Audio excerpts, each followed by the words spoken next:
Hey guys, it's Misty from the Book Rat. I've decided to help me catch up on reviews, and just for the hell of it, I'm going to do a few video reviews, and I'm going to kick it off with Chalice by Robin McKinley. Look at that gorgeous cover. I love it.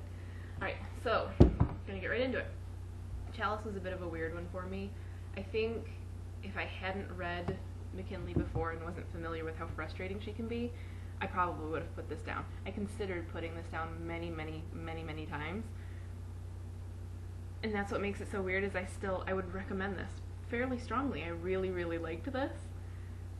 And I know that's weird. And if you've read Robin McKinley before, you're probably like, yes, I get that. And if you haven't, you're like, oh my god, I never want to read her. But it starts off, I'm going to go ahead and explain it to you a little bit more so than I normally would in a review, just because it can be very confusing, and if you do decide to read this, having some information going in is going to help you.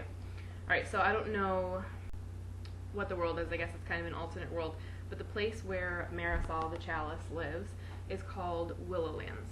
Now, in this world and in Willowlands, there are set people, I guess you'd say, that are sort of chosen by the earth to care for it and help further everyone's goals, the earth's goals, the people's goals, the community's goals, the overseers, all that.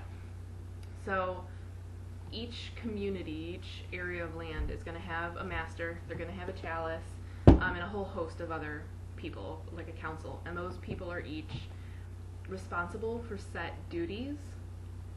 They don't sign up for this though, they are chosen by the earth. Marisol actually started out as just a beekeeper and a woods tender until the earth chose her as the new chalice.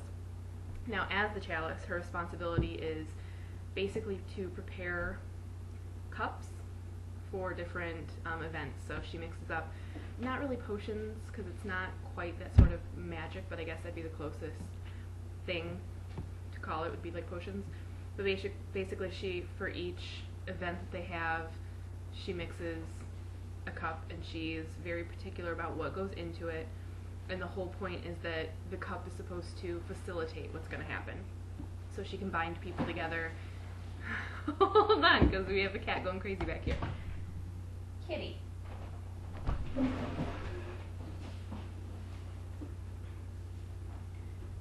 Everybody meet Ty. Ty's being a jackass, so I'm going to get him out of here. Okay, 10 to 1 he comes back and does it again. Normally the chalice gets to train with the past chalice, and sort of learn these in an apprenticeship. Because of a horrible event that happened, the master and the chalice, the former master and chalice, were wiped out. So a new master is chosen and a new chalice is chosen, and she doesn't get to train. What makes it even more complicated is the new master was studying to become a priest of fire, and was so far into his studies that he's really not even supposed to be let back out into the world, into the general populace. He's very dangerous and can sear skin to bone just through a touch. So that's where the story picks up. The master is coming home, and Marisol is worried about being able to do this job. The first half of the book sort of goes in circles a little bit, just slightly expanding out through each rotation. There's a lot of info dumping, there's a lot of the same ground covered over and over again, and it can be really frustrating.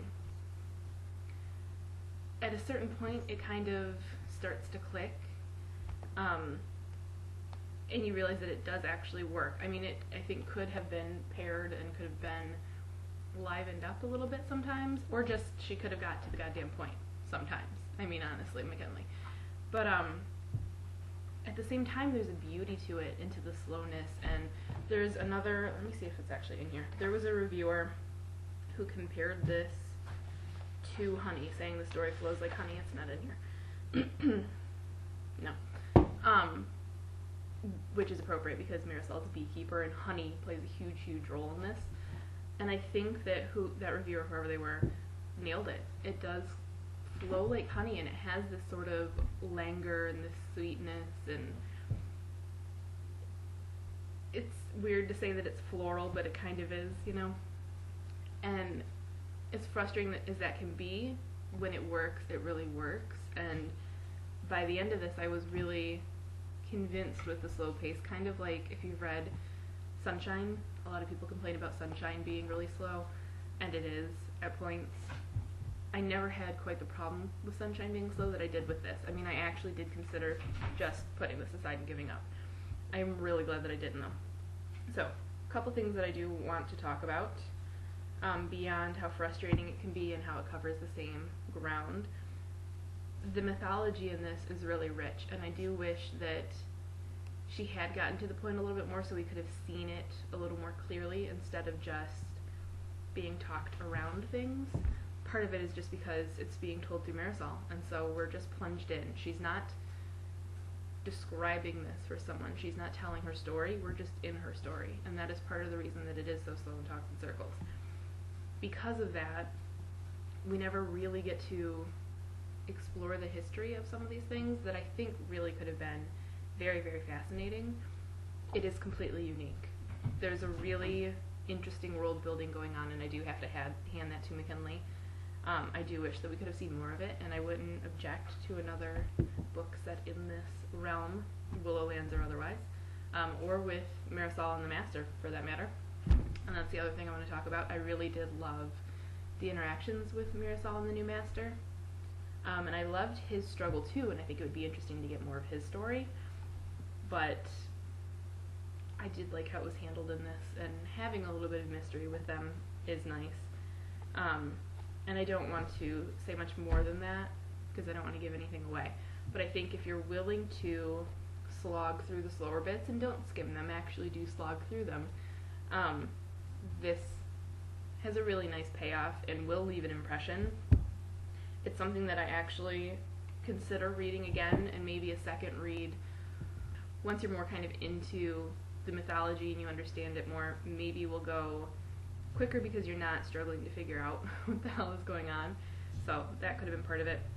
I think at some point I probably will read this again, but I definitely do recommend it with a very, very strong caveat, but a recommendation nonetheless. And I think if nothing else, the world in Marisol and the bees as a character are really going to stand out to you and make this worthwhile. But if you know you're not a fan of McKinley, don't even bother. Like, yes, it has a pretty cover, but if she frustrates you generally, this will frustrate you more. That being said, I do like it. If you're not afraid of that challenge, I would pick it up. This was Chalice by Robin McKinley, and that was my first video review with Kat.